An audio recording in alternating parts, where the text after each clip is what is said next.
ओम शांति। ओम शांति।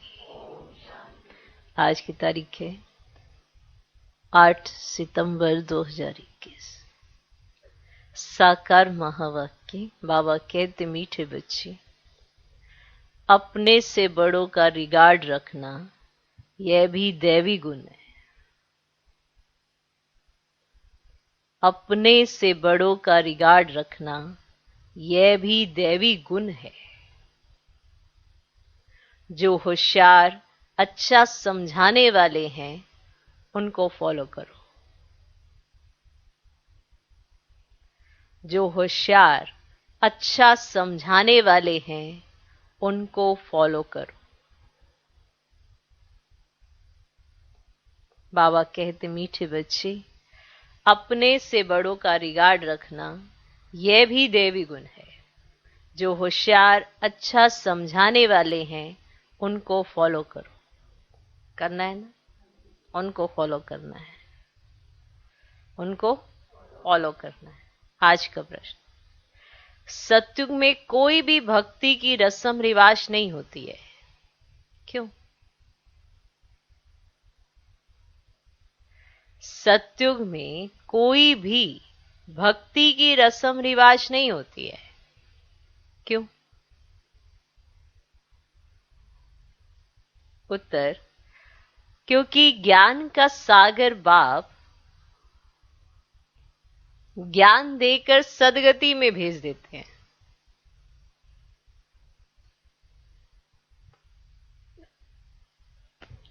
क्योंकि ज्ञान का सागर बाप ज्ञान देकर सदगति में भेज देते हैं, भक्ति का फल मिल जाता है। भक्ति का फल मिल जाता है। ज्ञान मिलने से भक्ति का जैसे डाइवोर्स हो जाता।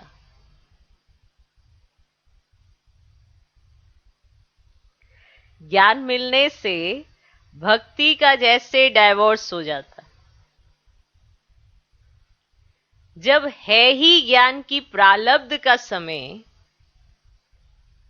माना सतयुग तो ज्ञान की प्रारब्ध का समय है ना, जब है ही ज्ञान की प्रारब्ध का समय, तो भक्ति, तप, दान, पुण्य करने की जरूरत ही क्या? जब है ही ज्ञान की प्रारब्ध का समय, तो भक्ति, तप, दान, पुण्य करने की जरूरत ही क्या? वहां ये कोई भी रस्म हो नहीं सकती। वहां ये कोई भी रस्म हो नहीं सकती। तो सतयुग में कोई भी भक्ति की रस्म रिवाज नहीं होती है, क्यों? उत्तर, क्योंकि ज्ञान का सागर बाप ज्ञान देकर सदगति में भेज देते हैं, भक्ति का फल मिल जाता है। ज्ञान मिलने से भक्ति का जैसे डाइवोर्स हो जाता। जब है ही ज्ञान की प्रारब्ध का समय, तो भक्ति, तप, दान, पुण्य करने की जरूरत ही क्या? वहां ये कोई भी रस्म हो नहीं सकती। क्लियर? ओम शांति। पतित पावन शिव भगवान उवाच। पतित पावन शिव भगवान उवाच। अब बाप बैठ बच्चों को ज्ञान सुनाते हैं। बच्चों को समझाया गया है, जब मैं यहां आता हूं तो पतितों को पावन बनाने के लिए ज्ञान सुनाता हूं, और कोई ये ज्ञान सिखला ना सके। वे भी भक्ति सिखलाते हैं। ज्ञान सिर्फ तुम बच्चे ही सीखते हो, जो तुम अपने को ब्रह्मा कुमार कुमारियां समझते हो। दिलवाड़ा मंदिर तुम्हारे सामने खड़ा है, वहां भी राजियों की तपस्या में बैठे हैं। जगत अम्बा भी है, प्रजापिता भी है, कुमारी कन्या, अदर कुमारी भी है। बाप राजयोग सिखला रहे हैं। ऊपर में राजाई के चित्र भी खड़े हैं। बाप कोई भक्ति नहीं सिखलाते हैं, भक्ति ही उनकी करते हैं जो सिखला कर गए हैं। परंतु उनको पता नहीं है कि कौन राजयोग सिखलाए, राजाई स्थापन करके गए हैं, कि राजयोग किसने सिखलाया और राजाई किसने स्थापन की, उनको पता नहीं है। तुम बच्चे अभी जानते हो भक्ति अलग चीज है, ज्ञान अलग चीज है। ज्ञान सुनाने वाला है ही एक और कोई सुना ना सके। ज्ञान का सागर एक ही है, वही आकर ज्ञान से पतितों को पावन बनाते हैं। और जो भी सत्संग है उनमें कोई भी ज्ञान सिखला नहीं सकते। कोई भी सत्संग है उनमें कोई भी ज्ञान सिखला नहीं सकते। भले अपने को श्री श्री 108 जगत गुरु भगवान भी कहते हैं, परंतु ऐसे कोई नहीं कहते कि मैं सबका परम पिता ज्ञान का सागर हूं। उनको कोई परम पिता तो कहते ही नहीं। ये तो जानते ही हैं कि परम पिता पतित पावन है। ये पॉइंट्स बुद्धि में अच्छी रीति रखनी है। मनुष्य कहते हैं ये ब्रह्मा कुमारियां तो भक्ति को डाइवोर्स देती हैं, माना छुड़वा देती हैं, भक्ति को डाइवोर्स दे देती हैं। लेकिन जब ज्ञान मिलता है तो भक्ति को डाइवोर्स देना ही है। ऐसे नहीं जब भक्ति में जाते हो तो उस समय ये मालूम पड़ता है कि हम ज्ञान को डाइवोर्स देते हैं, नहीं, वे तो ऑटोमेटिकली रावण राज्य में आ जाते हैं। अभी तुमको समझ मिली है कि बाबा हमको राजयोग सिखला रहे हैं, मिले है ना समझ। अब राजयोग का ज्ञान है, इनको भक्ति नहीं कहेंगे। भगवान ज्ञान का सागर है, वे कभी भक्ति नहीं सिखलाएंगे। ज्ञान देंगे, समझ देंगे, सद्बुद्धि देंगे, कभी भक्ति नहीं सिखलाएंगे। भक्ति का फल है ही ज्ञान। आपने भक्ति की ना, अब उसका फल आपको ज्ञान मिल गया। अब जब फल मिल गया तो वो वापिस वो चीज थोड़ा करोगे, फल मिल गया ना, आपको फल मिल गया।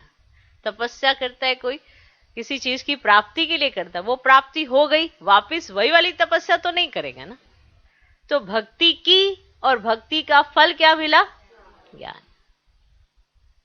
अब ढूंढने नहीं जा सकते ना, जब मिल गया तो भक्ति का फल मिला ज्ञान। ज्ञान से होती है सद्गति, होती है ना। आप अपने कर्मों से ही देख लें, अगर आपको ज्ञान ना मिला होता तो कर्मों में सुधार कहां से आता। हर कर्म को श्रेष्ठ बनाने के लिए आपको श्रीमत मिली हुई है, माना सद्गति हो रही है ना आपकी, आपको ज्ञान मिल रहा है, समझ मिल रही है, उस समझ से आप चलते हो तो क्या हो जाती है? सद्गति। क्या हो जाती है? सद्गति। कलयुग के अंत में सब दुखी हैं, इसलिए इस पुरानी दुनिया को दुखधाम कहा जाता है। इन बातों को अभी तुम समझते हो। बाप आया हुआ है भक्ति का फल अर्थात सद्गति देने। क्या देने? सद्गति देने। राजयोग सिखला रहे हैं। ये है पुरानी दुनिया जिसका विनाश होना है। हमको राजाई चाहिए नई दुनिया में। ये राजयोग का ज्ञान है। ज्ञान सिखलाने वाला एक ही परम पिता परमात्मा शिव है। उनको ही ज्ञान का सागर कहा जाता है, कृष्ण को नहीं। कृष्ण की महिमा ही अलग है। जरूर आगे जन्म में ऐसा कर्तव्य किया है जो प्रिंस बना है, कुछ तो ऐसा किया ना जो उन्हें जन्म ऐसा मिला। कुछ तो ऐसे कर्म किए ना जो वो प्रिंस बना सत्युग का। अभी तुम जानते हो हम राजयोग का ज्ञान ले नई दुनिया में स्वर्ग का प्रिंस बनेंगे। जानते हो ना, स्वर्ग को सद्गति, नर्क को दुर्गति कहा जाता है। हम अपने लिए राज्य स्थापन कर रहे हैं। बाकी जो ये ज्ञान नहीं लेंगे, पावन नहीं बनेंगे तो राजधानी में आ नहीं सकेंगे, क्योंकि सत्युग में बहुत थोड़े होते हैं। ठीक, बहुत थोड़े होते हैं, इसीलिए ज्ञान को सुनकर धारण करने वाले भी बहुत थोड़े होंगे। कलयुग अंत में जो इतने अनेक मनुष्य हैं वे जरूर मुक्ति धाम में होंगे, गुम नहीं हो जाते हैं, सब घर चले जाते हैं, माना वहां पर ज्यादा समय रहते हैं। ठीक, और आप सत्युग के सुख देखते हो, स्वर्ग देखते हो, जो भगवान ने रचा उसको देखते हो। इसीलिए ज्ञान भी आप सुनते हो और धारण भी आप करते हो संगम युग पर, क्योंकि आपने सत्युग में जाना है, और बाकी सब घर ऐसे ही बैठे रहेंगे। अभी तो बच्चों को घर याद रहता है कि अब 84 जन्मों का चक्र पूरा होता है, नाटक पूरा होता है, अनेक बार चक्र लगाया है। ये तुम ब्राह्मण बच्चे ही जानते हो, ब्राह्मण तो बनते जानते हैं। 16,108 की माला है, सत्युग में तो बहुत नहीं होंगे। सत्युग का मॉडल रूप भी दिखलाते हैं ना। बड़ी चीज का मॉडल छोटा होता है ना। चीज बड़ी होगी लेकिन उसका मॉडल रूप जो बनाया जाता है वो बड़ा छोटा सा होता है। जैसे सोने की द्वारिका दिखलाते हैं, कहा जाता है द्वारिका में कृष्ण का राज्य था। अब द्वारिका में कहेंगे व दिल्ली में कहेंगे, अब द्वारिका में कहेंगे व दिल्ली में कहेंगे। अब दिल्ली के पास ही तो जमुना का कंठा है ना। जमुना का कंठा तो यहां दिल्ली में है, वहां तो सागर है। कहां? द्वारिका, वहां तो सागर है, सागर के पास नहीं होता है। महल कहां होंगे? जमुना के कंठे के पास। समझे? ये है वो राज, मीठी नदियों के पास। तो जमुना का कंठा तो यहां दिल्ली में है, वहां तो सागर है। ये तो बच्चे समझते हैं जमुना का कंठा था कैपिटल। द्वारिका कैपिटल नहीं है, दिल्ली मशहूर है। जमुना नदी भी चाहिए, जमुना की महिमा है। परिस्तान दिल्ली को ही कहा जाता है, बड़ी गद्दी दिल्ली ही होगी। अभी तो बच्चे समझते हैं भक्ति मार्ग खलासो ज्ञान मार्ग होता है। ये देवी राजधानी स्थापन हो रही है। बाप कहते हैं आगे चल तुमको सब मालूम पड़ जाएगा, कौन कौन कितना पास होते हैं। स्कूल में भी मालूम पड़ता है, फलाने फलाने इतने नंबर से पास हुए हैं। अभी दूसरे क्लास में जाते हैं, सब पता चल जाता है ना।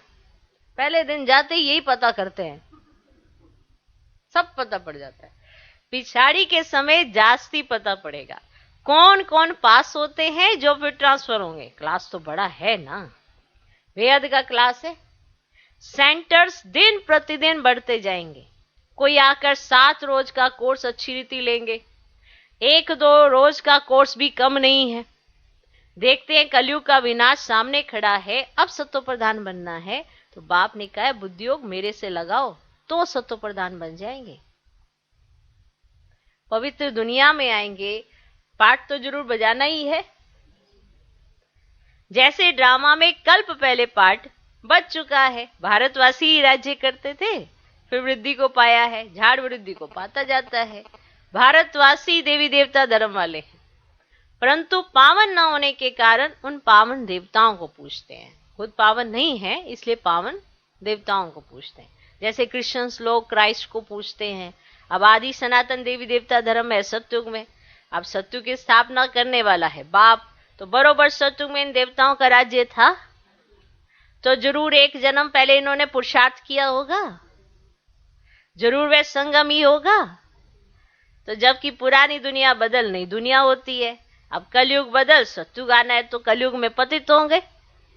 तो बाबा ने समझाया, ये लक्ष्मी नारायण का चित्र बनाते हो ना, व लिटरेचर छपवाते हो, तो उसमें लिख देना चाहिए कि इन्होंने इस सहज राजयोग के ज्ञान से ना आगे जन्म में ये पुरुषार्थ किया है। सिर्फ राजा रानी तो नहीं होंगे ना, प्रजा भी तो बनानी पड़े, प्रजा भी तो बनती है ना। अब अज्ञान में भी तो कुछ भी मनुष्य नहीं जानते, सिर्फ पूजा ही करते रहते हैं, है ना। तो अभी तुम समझते हो वे लोग पूजा करते हैं तो सिर्फ लक्ष्मी नारायण को ही देखते रहते, ज्ञान कुछ भी नहीं। तो लोग समझते हैं भक्ति बगैर भगवान ही नहीं मिलेगा। अब तुम किसको कहते हो भगवान आया हुआ है, तो तुम पर हंसते हैं, इन्हें कोई मिलना है भगवान, है ना। तुम कहते हो भगवान आया हुआ है तो तुम पर हंसते हैं, भगवान तो आएगा कलयुग के अंत में, अभी कहां से आया, तो ऐसे हंसते हैं तुम पर। अब कलयुग के अंत में भी क्यों कहते हैं, तो यह भी तो समझते नहीं ना। वे तो कृष्ण को ले गए हैं द्वापर में, अब मनुष्य को जो आता है सो बोल देते हैं बिगड़ समझ के। इसलिए तो बाप कहते तुम बिल्कुल ही बेसमझ बन गए हो, बाप को सर्वव्यापी कह देते हैं। अब भक्ति बाहर से तो बहुत खूबसूरत दिखाई पड़ती है, भक्ति की चमक कितनी है। तुम्हारे पास तो कुछ भी नहीं है, उनके पास तो चमक है भक्ति की। कितना माना वो सारा कुछ करते हैं, वो चमक है, और तुम्हारे पास कुछ भी नहीं, बैठ जाते ऐसी। और कहां भी सत्संग आदि में जाएंगे ना तो आवाज जरूर होगा, गीत गाएंगे। यहां तो बाबा रिकॉर्ड भी पसंद नहीं करते, आगे चल शायद यह भी बंद हो जाए, है ना। बाबा को ये रिकॉर्ड भी पसंद नहीं आता। पहले गीतों पे बाबा अर्थ समझाते थे ना, तो ऐसे कोई गीत बजता था और उसका अर्थ कुछ और ही होता था, बाबा कहते बंद कर दो इसको। तो जैसे बाबा बैठे तो उसमें छोड़ भी दे आकाश सिंहासन, छोड़ भी दे आकाश सिंहासन। अब बाबा आ गया नीचे तो फिर भी वो गीत बजे जा रहा है, बाबा आ गया बंद करो, तो बाबा सुनाएगा ना, है ना। तो यहाँ तो बाबा रिकॉर्ड भी पसंद नहीं करते हैं, आगे चल शायद ये भी बंद हो जाए। तो बाप कहते हैं इन गीतों आदि का सब सार तुमको समझाता हूं, सार समझा देता तुमको, तुम अर्थ जानते हो। इस समय ये पढ़ाई है, बच्चे जानते हम राजयोग सीख रहे हैं, आगे अगर कम पढ़ेंगे तो प्रजा में चले जाएंगे।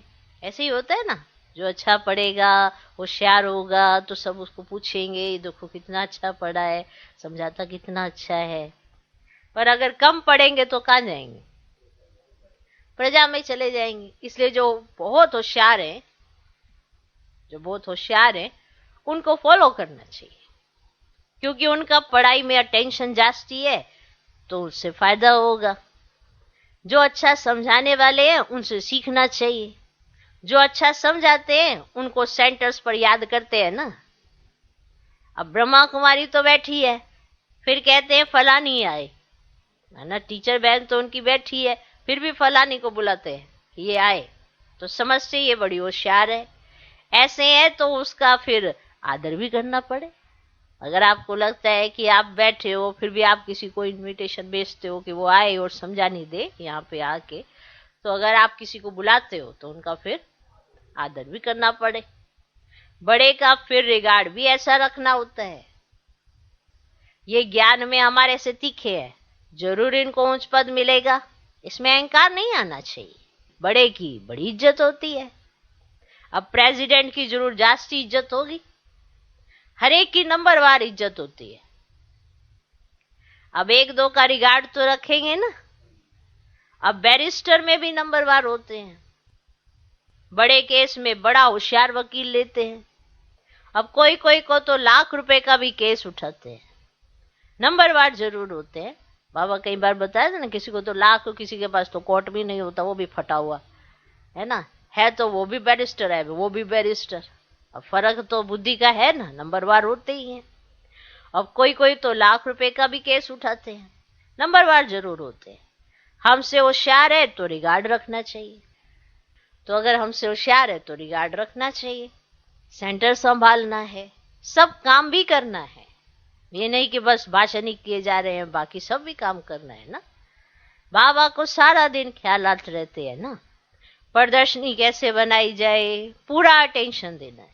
हम तमो प्रधान से सतो प्रधान कैसे बने, बाप आई है ना सतो प्रधान बनाने, तो पतित पावन बाप ही है। यहाँ फिर कहते पतित पावनी गंगा, उसमें जन्म जन्मांतर स्नान करते आए हैं, पावन तो कोई भी नहीं बना है। स्नान तो करते आए, पावन तो कोई बना ही नहीं। तो ये सब है भक्ति। जबकि कहते हैं हे पतित पावन आओ, अब आएगा तो जरूर संगम पर ना, और एक ही बार आते हैं। हर एक की अपनी अपनी रस्म रिवाज है। जैसे नेपाल में ना अष्टमी पर बलि चढ़ाते हैं, छोटे बच्चे को हाथ में बंदूक दे चलवाते हैं, वह भी बलि चढ़ाएंगे। बड़ा होगा तो एक धक से बछड़े को काट देगा। कोई ने कम धक लगाया, एक धक से ना मरे तो वह बलि नहीं हुई, वह देवी पर नहीं चढ़ाएंगे। अगर एक धक से नहीं मरा तो एक धक से, तो वह बलि पर भली स्वीकार नहीं की जाएगी, इसलिए देवी पर नहीं चढ़ाएंगे। तो ये सब है भक्ति मार्ग। हर एक की अपनी अपनी कल्पना है। क्या है? कल्पना है। कल्पना पर फॉलोअर्स बन जाते हैं। और यहां फिर ये नई बातें हैं, इनको तो बच्चे ही जान सके। एक ही बाप बैठ सृष्टि के आदि मध्य अंत का ज्ञान सुनाते हैं। तुमको खुशी रहती है हम स्वदर्शन चक्रधारी हैं और कोई समझ ही ना सके। तुमको सभा में हम कहेंगे, माना बाबा कहे, सर्वोत्तम ब्राह्मण कुलभूषण स्वदर्शन चक्रधारी, तो इसका अर्थ तो तुम ही समझेंगे ना। अब नया कोई होगा तो मूंझ जाएगा, ये क्या कहा, है ना। अब बाबा कहे स्वदर्शन चक्रधारी, तो आपकी बुद्धि में स्वदर्शन चक्र घूम जाता है ना, घूम जाता है ना। बाबा त्रिकालदर्शी कहे तो उन्हें समझ ये कैसी लैंग्वेज है। अब आपको कहे बाबा सर्वोत्तम ब्राह्मण कुलभूषण, तो आपको समझ में आ रहा है ना कि बाबा क्या कह रहे। तो बाकी कोई नया आ गया तो मुंह जाएगी, क्या कहा। स्वदर्शन चक्रधारी तो विष्णु है, ये इनको क्यों कह रहे हैं? तो ये नई बात है ना। इसीलिए तुम्हारे लिए कहते हैं कि बाहर मैदान में आओ तो पता पड़े। इसीलिए तुम्हारे लिए कहते हैं बाहर मैदान में आओ तो पता पड़े, माना हम डिबेट करें, वाद विवाद करें। और बाबा हमें कहते हैं तुम्हें उसमें जाना ही नहीं। तुम्हारा है ज्ञान मार्ग, तुम 5 विकारों पर जीत पाते हो। इन असुरों से तुम्हारी लड़ाई है, वो है 5 विकार जो तुम्हारे अंदर बैठे हैं। तुम फिर देवता बनते हो और कोई लड़ाई की बात ही नहीं होती। जहां असुर है वहां देवताएं होते ही नहीं। तुम हो ब्राह्मण, देवता बनने वाले। तुम जो पुरुषार्थ कर रहे हो ना। रुद्र ज्ञान यज्ञ में ब्राह्मण जरूर चाहिए, सिवाय ब्राह्मणों के यज्ञ होता ही नहीं। रुद्र है शिव, फिर कृष्ण का नाम कहां से आया? तुम दुनिया से बिल्कुल ही न्यारे हो और तुम हो कितने थोड़े, है ना। अब चिड़ियाओं ने सागर को हब किया। अब शास्त्रों में दंत कथाएं कितनी हैं। बाप कहते हैं अब वह सब भूल माँ कम याद करो। आत्मा ही बाप को याद करती है, बाप तो एक है ना। हे परमात्मा व प्रभु कहते हैं तो उस समय लिंग भी याद नहीं आता है, सिर्फ ईश्वर व प्रभु कह देते हैं। अब आत्मा को बाप से आधा कल्प का सुख मिला है तो फिर भक्ति मार्ग में याद करती है। अभी तुमको नॉलेज मिली है आत्मा क्या है, परमात्मा क्या है। हम सब आत्माएं मूल वतन में रहने वाली हैं, वहां से नंबरवार पाठ बजाने आती है। तो पहले आते हैं देवी देवताएं। अब कहते हैं क्राइस्ट के पहले देवी देवता धर्म था ना। अब 5000 वर्ष की बात है, वो लोग कह देते 50,000 साल की ये पुरानी चीज है। परंतु 50,000 वर्ष की पुरानी चीज कोई हो ही नहीं सकती। अब ड्रामा है ही 5000 वर्ष का, तो सारा कंप्लीट जो ड्रामा है वो 5000 वर्ष का है, ठीक। अब उसमें 50,000 कैसे आ जाएगी? तो मुख्य धर्म है ही है। इन धर्म वालों के लिए मकान आदि होंगे। पहले पहले तो रजोगुनी बुद्धि थे, अभी तो और ही तमोगुनी बुद्धि वाले हैं। प्रदर्शनी में कितना समझाते हैं, किसकी समझ में थोड़े आता है। तो ब्राह्मणों की सैंपलिंग लग रही है ना सैंपलिंग। तो बच्चों को समझाया गया है कि ज्ञान अलग चीज है, भक्ति अलग चीज है। तो ज्ञान से सदगति होती है। इसलिए तो कहते हैं ना कि हे पतित पावन आओ, दुख सेलिब्रेट करो। अब देखो दुख तो अब भी है, पर दुख को दुख ना अनुभव करना तो ज्ञान से हो गया ना। आपके ऊपर भी वही दुख आता है जो दुनिया में आता है। आप ब्रह्मा कुमार ब्रह्मा कुमारी हो गए, इसका मतलब ये नहीं कि आपके घर में कुछ कोई भी ऐसी हैपनिंग या कुछ नहीं हो सकता, होता है। पर आपको उस चीज को स्वीकार करने में या आम जो दुनिया में है उनको स्वीकार करने में रात दिन का अंतर आ जाता है। ज्ञान से आप उस चीज को समझ जाते हैं और बहुत सहजता से समय से पहले उस दुख से आप बाहर आ जाते हैं। दुनिया में उस दुख से बाहर आने के लिए समय लगता है।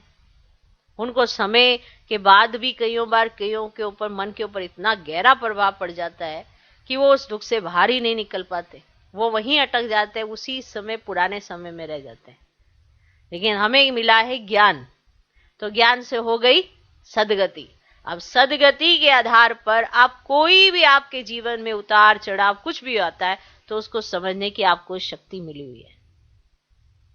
ये है परमात्म साथ। कोई कहेगा कि आपके साथ तो भगवान रहता है, आपको तो दुख आना ही नहीं चाहिए। दुख के पहाड़ तो पूरी दुनिया पर टूट रहे हैं ना। अब आप कहोगे कि भैया हमें मास्क लगाने की क्या जरूरत है, हम तो बाबा के बच्चे हैं, हमें तो कोरोना छू भी नहीं सकता, हम तो बाबा के बच्चे हैं, हम तो बाबा के साथ ही रहते हैं। तो ये तो एक्स्ट्रा एफर्ट आप बाबा के ऊपर छोड़ रहे हो कि बाबा मुझे बचा के रखियो, छतरी रखियो, अगर आ गया कोरोना तो फिर आप कहाँ हो।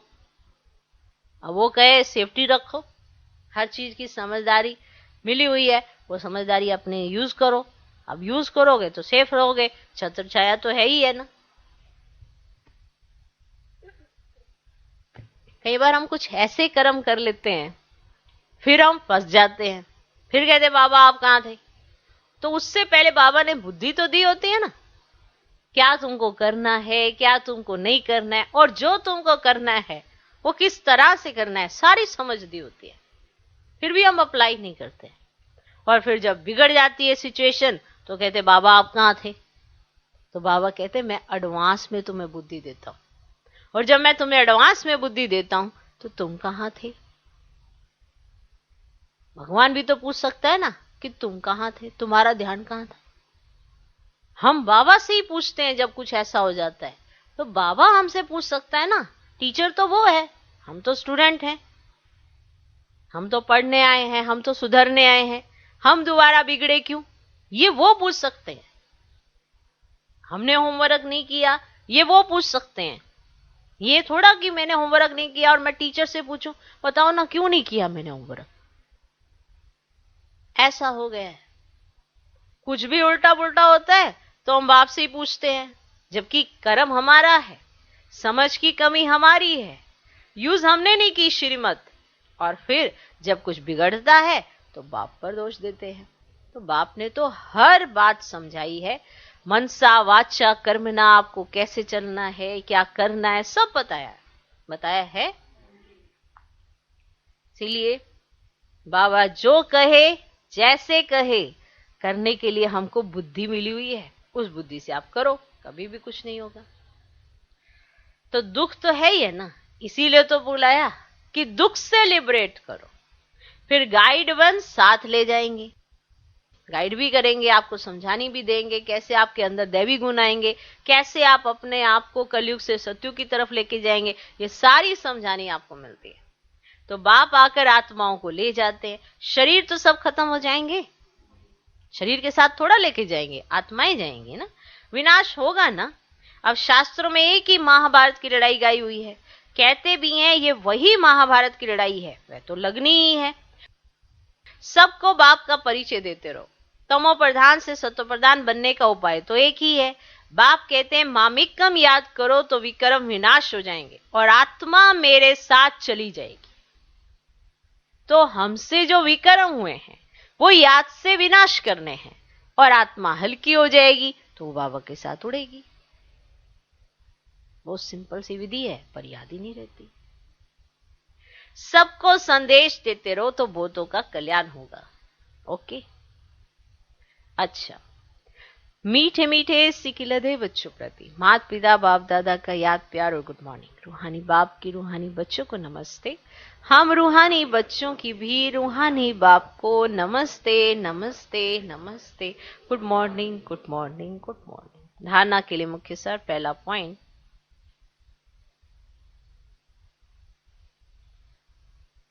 जो पढ़ाई में होशियार हैं, अच्छा समझाते हैं, उनका संग करना है।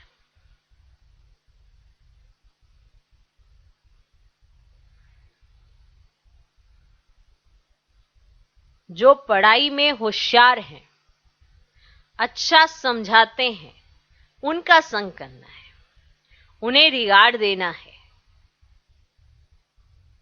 कभी भी अहंकार में नहीं आना है। जो पढ़ाई में होशियार हैं, अच्छा समझाते हैं, उनका संग करना है, उन्हें रिगार्ड देना है, कभी भी अहंकार में नहीं आना है। दूसरा पॉइंट, ज्ञान की नई नई बातों को अच्छी रीति समझना व समझाना है। ज्ञान की नई नई बातों को अच्छी रीति समझना व समझाना है। इसी खुशी में रहना है कि हम हैं स्वदर्शन चक्रधारी।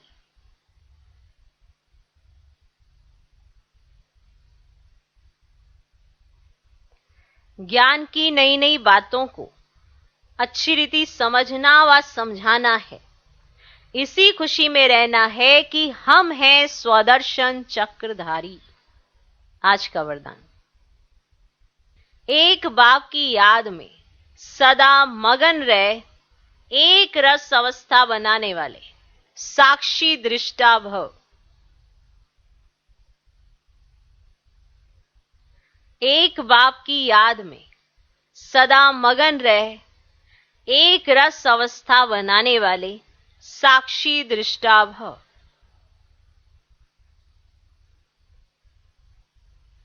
एक बाप की याद में सदा मगन रह, एक रस अवस्था बनाने वाले साक्षी दृष्टा भव। अभी ऐसे पेपर आने हैं जो संकल्प स्वप्न में भी नहीं होंगे। अभी ऐसे पेपर आने हैं जो संकल्प स्वप्न में भी नहीं होंगे, परंतु आपकी प्रैक्टिस ऐसी होनी चाहिए जैसे हद का ड्रामा साक्षी होकर देखा जाता है। फिर चाहे दर्दनाक हो या हंसी का हो, अंतर नहीं होता, आप देख रहे होते हो। ऐसे चाहे कोई का रमणीक पाठ हो, चाहे स्नेही आत्मा का गंभीर पाठ हो, हर पाठ साक्षी दृष्टा होकर देखो, एक रस अवस्था हो। परंतु ऐसी अवस्था तब रहेगी जब सदा एक बाप की याद में मगन होंगे। तब आपकी एक रस अवस्था साक्षी दृष्टा, किसी का भी कैसा भी पाठ होगा उसको आप ऐसे होके देख सकते हो। आज का स्लोगन, दृढ़ निश्चय से अपने भाग्य को निश्चित कर लो। दृढ़ निश्चय से अपने भाग्य को निश्चित कर दो तो सदा निश्चिंत रहेंगे।